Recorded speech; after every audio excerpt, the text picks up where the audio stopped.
Bonjour et bienvenue. Aujourd'hui, on parle du maintien des équilibres physiologiques. Qu'est-ce que c'est? Pourquoi c'est important? Et comment y parvenir le mieux possible? Notre corps est un système biologique extraordinaire qui cherche à s'adapter et à maintenir divers équilibres en permanence. Cette capacité à s'autoréguler et à s'adapter est appelée en biologie l'homéostasie. Si cette notion est fondamentale, c'est tout simplement parce qu'il existe des valeurs physiologiques optimales qui doivent rester en permanence stables afin de nous maintenir en bonne santé. Vous connaissez déjà un certain nombre de ces équilibres fondamentaux. On peut citer par exemple l'équilibre cardio-respiratoire, l'équilibre postural et musculaire, l'équilibre énergétique, l'équilibre nerveux, l'équilibre hormonal, l'équilibre glycémique, l'équilibre acido-basique, l'équilibre antioxydant, l'équilibre émotionnel et croyez-moi, il en existe encore beaucoup d'autres.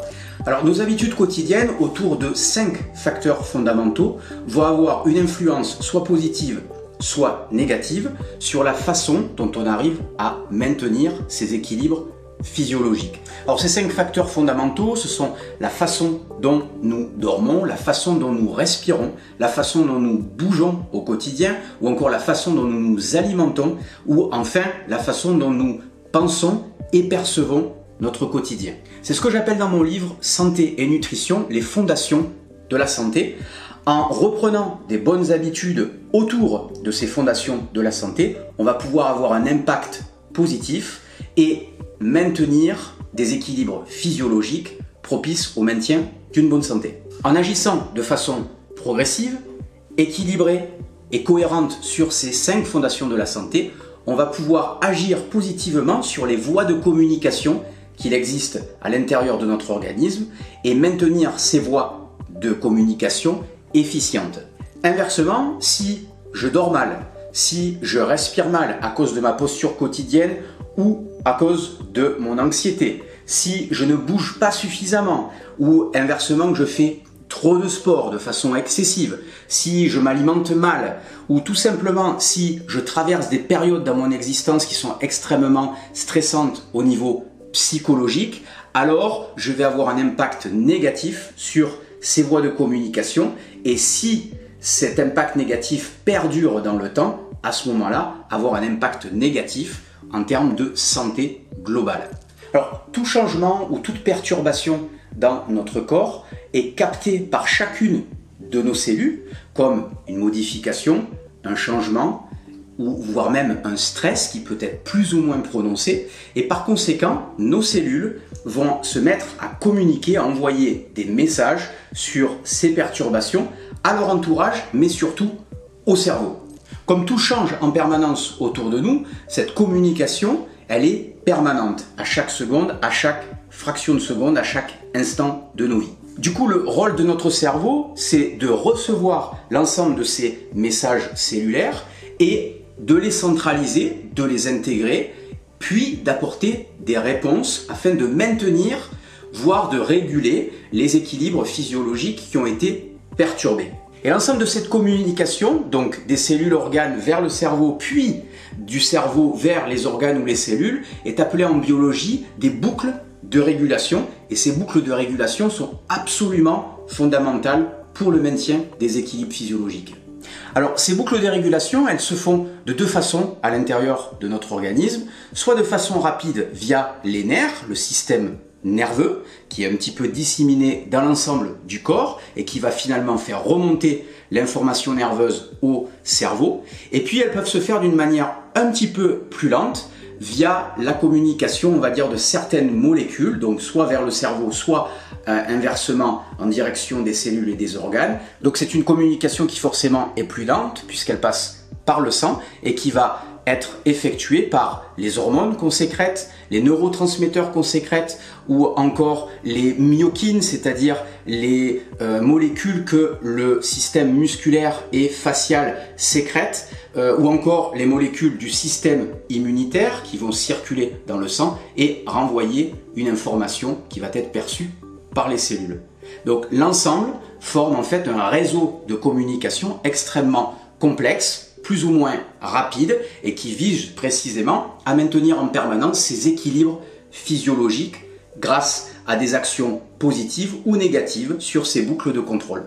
Quand on respecte les fondations de la santé, c'est-à-dire qu'on perturbe peu le fonctionnement de l'ensemble, à ce moment-là, le stress physiologique est très faible, voire modéré, et par conséquent, le corps a le temps de bien communiquer, le temps de bien réguler ces différents stress physiologiques, d'y apporter une réponse adaptée et progressive, et du coup, il n'y a pas de variation majeure, il n'y a pas d'effet majeur sur notre santé. En revanche, lorsque les perturbations physiologiques sont trop nombreuses et trop fréquentes, qu'elles s'additionnent, finalement, on va développer un déficit d'adaptation, et si ce déficit d'adaptation perdure dans le temps, progressivement dégrader l'état de santé. C'est pour ça qu'il y a toujours en fait un delta, c'est-à-dire une marge entre finalement vos déficits d'adaptation qui peuvent perdurer pendant un certain nombre de mois, voire d'années, pour finalement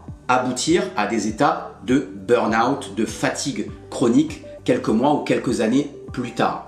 Parce que finalement, pendant tout ce laps de temps, le corps a cherché à s'adapter, le corps a cherché à compenser, mais l'ensemble des perturbations étaient tellement fréquentes et nombreuses que finalement, il ne pouvait pas y arriver, il était dépassé.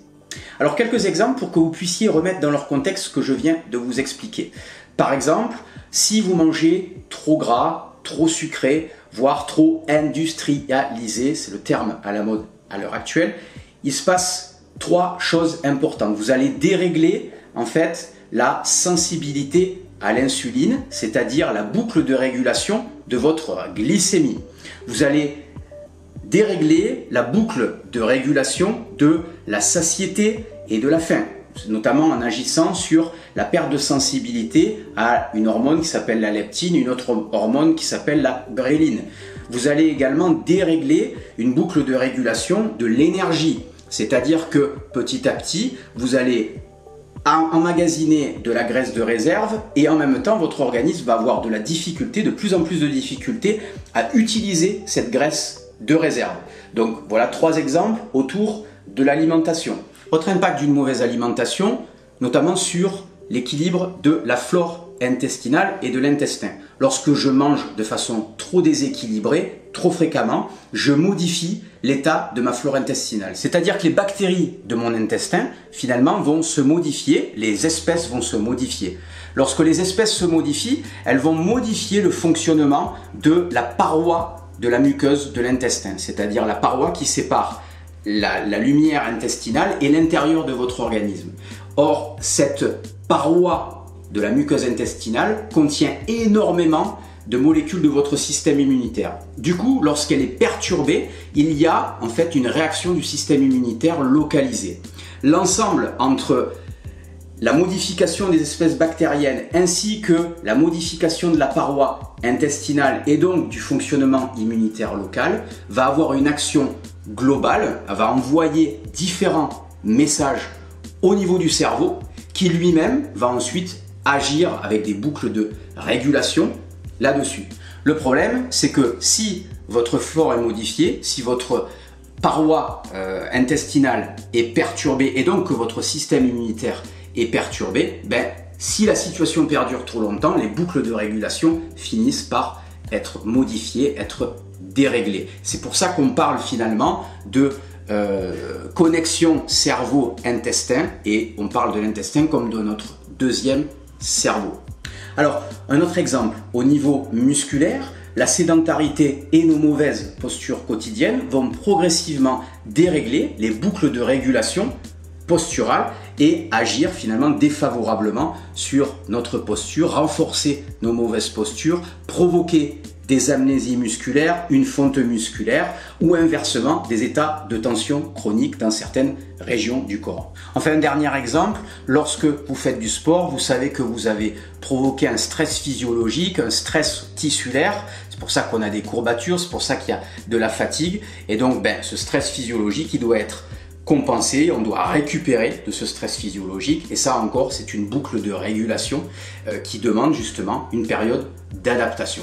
Du coup c'est la raison pour laquelle il est si important de maintenir, d'agir au quotidien sur ces 5 fondations santé que sont le sommeil, la respiration, mieux bouger plus fréquemment, mieux manger et surtout mieux penser, c'est-à-dire changer d'état d'esprit afin précisément d'avoir un impact positif sur l'ensemble et sur la perception qu'on a des choses et de notre environnement. C'est aussi une des raisons pour lesquelles il est si important, et je vous le répète quasiment tout le temps, d'être progressif. Mais c'est valable, la progressivité en sport, mais c'est valable dans vos changements d'habitude alimentaire, dans n'importe quel finalement changement d'habitude, pour une raison simple, c'est que tous les changements d'habitude, vous l'avez compris, représentent des stress qui demandent une période d'adaptation. Si on agit sur une seule habitude mais que par ailleurs on n'a pas beaucoup de stress, à ce moment-là effectivement on peut s'adapter relativement rapidement et facilement. Mais si on a une vie qui est déjà relativement complexe et que précisément on a plein de sources de stimulation, de stress physiologique, psychologique, de pollution qui nous entoure, à ce moment-là, chaque changement, même les plus positifs, vont représenter un nouveau stress auquel le corps va devoir essayer de s'adapter. La chance, c'est que lorsque vous proposez des stress qui, entre guillemets, amènent une amélioration positive, le corps le reconnaît, il va se réguler de façon positive et vous allez enclencher le cercle vertueux.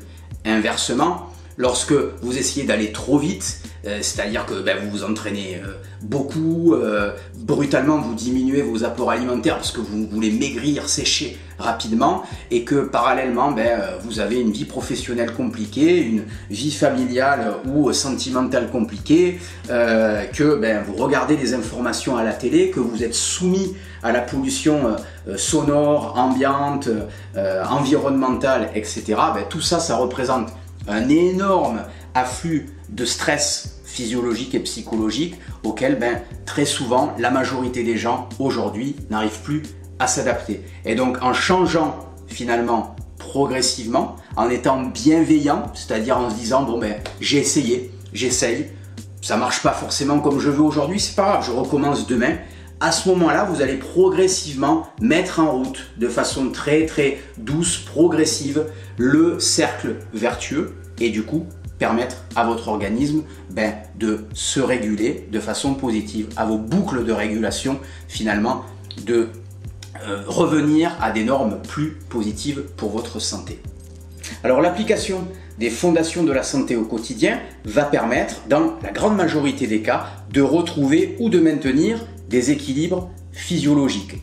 Mais lorsque ça fait, par exemple, un certain nombre de mois ou d'années que les boucles de régulation fonctionnent mal, que vous avez accumulé un certain nombre de déficits, soit liés à la pollution, à vos mauvaises habitudes alimentaires, vos mauvaises habitudes de vie, ou encore tout simplement parce qu'on vieillit et que le corps synthétise moins bien certaines enzymes, à ce moment-là, c'est là qu'on va avoir un intérêt à consommer des aides qui vont permettre de favoriser une meilleure régulation de ces boucles de régulation. Alors ces aides, ce sont les compléments alimentaires et les 3 compléments alimentaires les plus basiques, les plus fondamentaux, ce sont un bon multivitamine, un complexe de magnésium et des oméga 3 qui vont permettre en fait de combler un certain nombre de déficits qui empêchent l'organisme de retrouver ses équilibres physiologiques, ces équilibres en fait fondamentaux. Alors parfois, il va falloir agir de façon beaucoup plus directe sur les boucles de régulation elles-mêmes. Et là, c'est vraiment finalement le rôle des plantes adaptogènes qui vont avoir un impact à différents niveaux de ces boucles et aider justement ces boucles à retrouver un fonctionnement normal, par exemple en augmentant ou en diminuant la sensibilité à certaines hormones. C'est souvent le cas du cortisol au niveau du cerveau, mais également dans certaines parties du corps. Et ces plantes adaptogènes sont particulièrement l'ashwagandha ou la rhodiala avec un extrait de safran comme on vous propose chez NutriPure.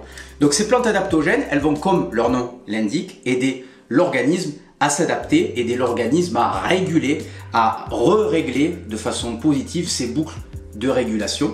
Alors du coup, vous avez d'autres plantes qui ont des vertus adaptogènes, c'est le cas de l'ortie ou également du fenugrec qui vont avoir des impacts différents sur l'organisme et sur ces fameuses boucles de régulation. Alors comme je l'ai souvent dit, les compléments alimentaires ne sont pas obligatoires, mais en revanche, ils vont faciliter les processus d'adaptation dans un monde qui est devenu de moins en moins en fait propice à maintenir nos équilibres physiologiques, à maintenir notre état de santé stable, tout simplement parce qu'il y a trop de sources de stress psychologique, physiologique, de pollution environnementale et que l'ensemble constitue en fait une masse finalement perturbatrice pour l'ensemble de l'organisme auquel il a du mal à s'adapter tout simplement parce qu'en fait il n'est pas fait pour ça. Voilà.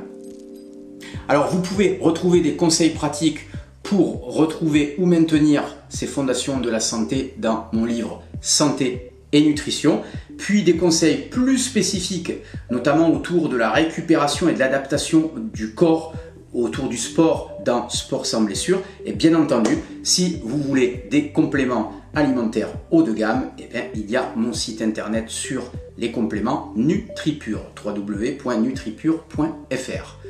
Prenez soin de vous en prenant soin de vos fondations. À bientôt pour de nouveaux conseils. Bye bye.